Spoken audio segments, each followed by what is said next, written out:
ایک ایسا سوال جو آج کل ہر نوجوان کے ذہن میں ہے اور جس کو سمجھے بغیر ایسی غلطیاں ہو رہی ہیں یا ہو چکی ہیں کہ لوگ یا تو محبت کا مطلب بدلنے لگے ہیں یا محبت سے نفرت کرنے لگے ہیں۔ وہ سوال ہے، محبت کے بعد شادی یا شادی کے بعد محبت؟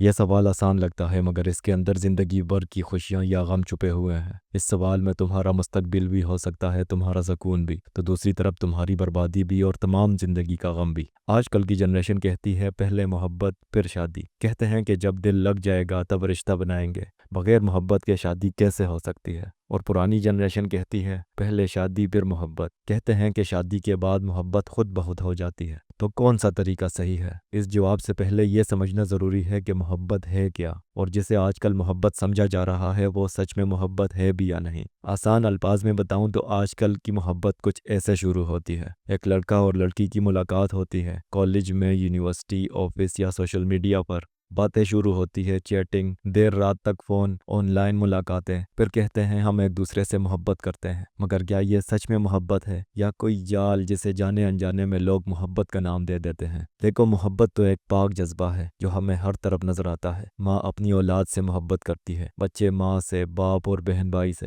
ایسی محبتیں تو باعث ثواب ہوتی ہیں، مگر آج کل جسے لوگ محبت کہتے ہیں اس کا تو پہلا قدم ہی جائز نہیں ہوتا اور آخری قدم تو بالکل ہی ناجائز ہوتا ہے۔ محبت شروع ہوتی ہے کسی کو دیکھنے سے، یعنی یہ پہلا قدم ہے۔ چلو اس پہلے قدم کے بارے میں پتہ کرتے ہیں کہ کیا یہ صحیح ہے یا نہیں۔ ایک صحابی نے رسول اللہ صلی اللہ علیہ وسلم سے اچانک پڑ جانے والی نظر کے بارے میں پوچھا تو آپ نے فرمایا اپنی نظر پھیر لو۔ دوسری حدیث شریف میں آتا ہے رسول اللہ صلی اللہ علیہ وسلم نے حضرت علی رضی اللہ عنہ سے فرمایا، اے علی، پہلی نظر اچانک پڑ جاتی ہے، تمہارے لیے معاف ہے، لیکن دوسری نظر تمہارے لیے معاف نہیں۔ قرآن پاک میں اللہ تعالیٰ فرماتے ہیں، کہہ دو مومن مردوں سے کہ وہ اپنی نگاہوں کو نیچے رکھیں اور اپنی شرمگاہوں کی حفاظت کرے، یہ ان کے لیے زیادہ پاکیزہ ہے، اور کہہ دو مومن عورتوں سے کہ وہ اپنی نگاہوں کو نیچے رکھیں۔ تو پہلی نظر پر نظریں پھیرنی چاہیے تھی، یعنی دوسری نظر تو جائز ہی نہیں تھی، لیکن جسے ہم محبت سمجھتے ہیں اس میں اگلا قدم یہی ہوتا ہے، دوبارہ دیکھنا، بار بار دیکھنا۔ یعنی جس کی بنیاد گناہ پر ہو وہ آگے محبت کیسے بنے گی؟ وہ تو گناہ ہی کروائے گی۔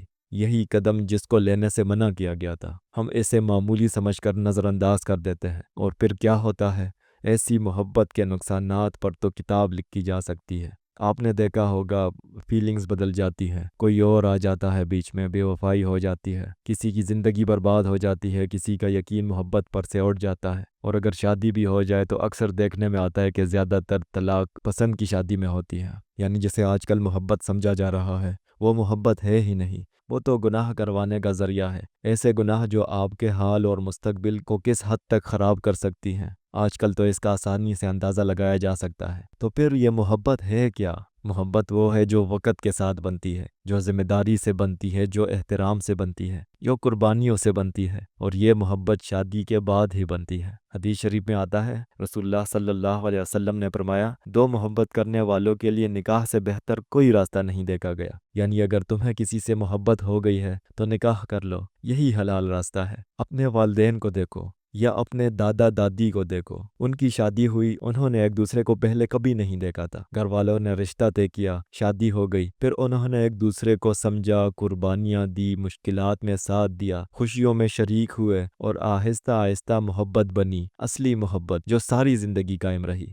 جب تمہارے دادا جی اپنی بیوی کا ذکر کرتے ہیں، آنکھوں میں محبت ہوتی ہے، آواز میں نرمی ہوتی ہے۔ یہ وہ محبت ہے جو 50 سال میں بنی ہے، جو مشکلات میں پروان چڑھی ہے۔ مگر آج کی محبت 6 مہینے میں کسی ایک سے محبت رہی، پھر کسی اور سے ہو گئی۔ یہ محبت نہیں، یہ نفس کی خواہشات ہے، دل کا بہکاوا ہے۔ قرآن پاک میں اللہ تعالیٰ فرماتے ہیں، اور یہ بھی اللہ کی نشانیوں میں سے ہے کہ اس نے تمہارے لیے تم ہی میں سے جوڑے پیدا کیے تاکہ تم ان کے پاس سکون پاؤ، اور اس نے تمہارے درمیان محبت اور رحم پیدا کر دیا۔ یعنی شادی کا مقصد سکون ہے، اور اللہ محبت پیدا کر دیتا ہے جب تم حلال رشتے میں بنتے ہو۔ مگر ہم شادی سے پہلے محبت کے چکر میں غیر محرم سے تعلق بنا رہے ہیں، اللہ کی حدود کو پار کر رہے ہیں، اور کہتے ہیں ہم محبت کرتے ہیں، کوئی برائی تو نہیں ہے۔ محبت کرنا برائی نہیں، مگر غلط طریقے سے محبت کرنا، حرام تعلقات بنانا برائی ہے۔ بغیر نکاح کے لڑکے اور لڑکی کا اکیلے ملنا حرام ہے۔ رسول اللہ صلی اللہ علیہ وسلم نے فرمایا، جب کوئی مرد مرد اور عورت تنہائی میں ہوں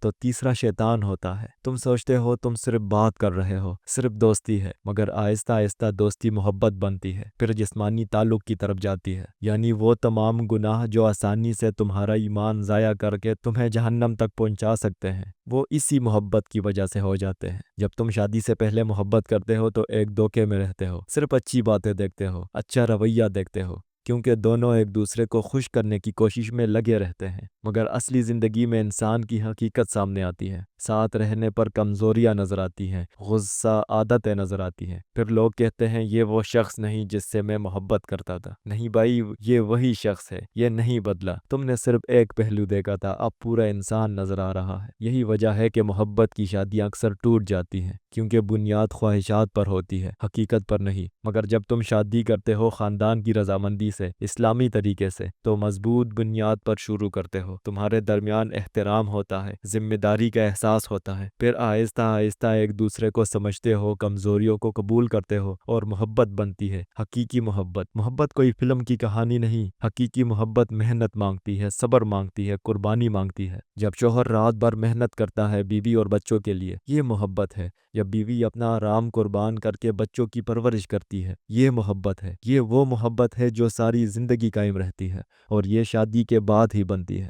آج کل کے تعلقات میں یہی مسئلہ ہے، نہ ارادہ نہ مقصد، بس محبت کے نام پر وقت ضائع، عمر ضائع، ایمان ضائع، اور سب سے بڑا نقصان اس میں لڑکی کا ہوتا ہے۔ جب لڑکا چھوڑ دیتا ہے، لڑکی کی زندگی برباد ہو جاتی ہے، معاشرے میں بدنامی، خاندان میں شرمندگی، اور لڑکا کسی اور سے محبت شروع کر دیتا ہے۔ یہ انصاف ہے؟ یہ محبت ہے؟ نہیں، یہ ظلم ہے۔ تو ایسی محبتوں سے بچ کے رہو، فلموں اور ڈراموں کی نقل نہ کرو، اللہ کے بنائے راستے پر چلو۔ اگر تمہیں کوئی پسند ہے اپنے والدین کو بتاؤ، حلال طریقے سے رشتہ بھیجو، خاندان کی موجودگی میں ملو، پھر نکاح کرو۔ جب نکاح ہو جائے محنت کرو، صبر کرو، ایک دوسرے کو سمجھو، اور دیکھو اللہ تمہارے درمیان محبت پیدا کر دے گا، وہ محبت جو کبھی ختم نہیں ہوگی۔ اور اگر والدین نے کوئی رشتہ طے کیا ہے تو انکار نہ کرو، اگر دیکھنا چاہو تو اسے دیکھ لو، بات کر لو، پھر فیصلہ کرنا۔ والدین تمہاری بھلائی چاہتے ہیں، ان کا تجربہ تمہارے تجربے سے کہیں زیادہ ہے۔ قرآن میں اللہ تعالیٰ فرماتے ہیں، اور ان کے ساتھ یعنی اپنی ازواج کے ساتھ اچھے طریقے سے زندگی گزارو۔ پھر اگر تمہیں ان سے کوئی ناپسندیدگی ہو تو ممکن ہے کہ تم کسی چیز کو ناپسند کرو اور اللہ اس میں بہت بھلائی رکھ دے۔ شادی کے بعد اگر کوئی بات ناپسند لگے، فوراً ہار نہ ماننا، صبر کرنا، محنت کرنا، اللہ سے دعا کرنا، اور دیکھنا اللہ تمہارے درمیان محبت ڈال دے گا۔ یاد رکھو، محبت کوئی منزل نہیں، یہ ایک سفر ہے، ایک دن میں نہیں بنتی، سالوں میں بنتی ہے، اور اسی وقت بنتی ہے جب تم حلال راستے پر چلو، اللہ کی رضا کے لیے کوشش کرو۔ تو آج فیصلہ کرو، محبت کے نام پر گناہ نہیں بلکہ شادی کے بعد حلال محبت کرنی ہے۔ اللہ ہم سب کو سمجھ دے، اللہ ہم سب کو حلال رزق اور حلال رشتے عطا فرمائے، اللہ ہم سب کو اپنے دین پر قائم رہنے کی طاقت دے، اور اللہ ہمارے گھروں کو محبت اور سکون سے بھر دے۔ آمین ثم آمین۔